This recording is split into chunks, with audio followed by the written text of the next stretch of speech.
Continuamos con más información del mundo de los espectáculos. La tarde de ayer, hubo gran evento en donde los influencers convivieron ya de manera directa entre artistas, por supuesto, twisters y toda la gente que está muy metida en el mundo digital. ¿Quieren saber exactamente quiénes acudieron y qué dijeron?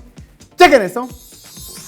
Con la asistencia de muchos influencers, grupos musicales juveniles y cantantes y grupos de reconocido nombre, se llevó a cabo el Eres Fest en el Palacio de los Deportes.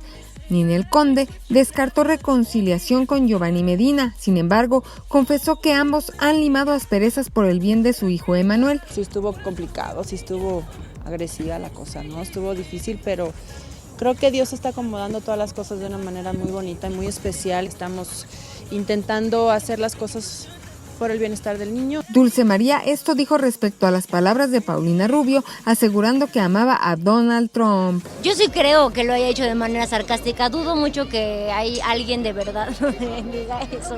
Los integrantes de Playa Limbo dieron su opinión respecto a las quejas del público que acudió al concierto de Luis Miguel, asegurando que subió al escenario bajo la influencia del alcohol y de drogas. Siempre hay que tener un respeto tanto por la profesión como por el público, ¿no? Principalmente.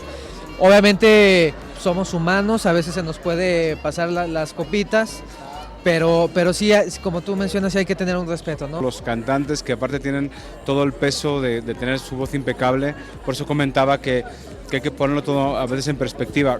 Sí hay que tener un respeto al público, por supuesto, pero bueno, no todo a veces es lo que parece.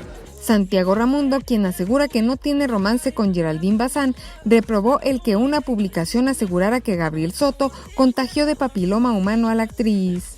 Es feo que aparezca en una portada de una revista una mentira semejante, una situación semejante, ¿no? Fandango habló de su regreso a los escenarios musicales. Estamos en arduos ensayos coreográficos, vocales, estamos grabando los temas.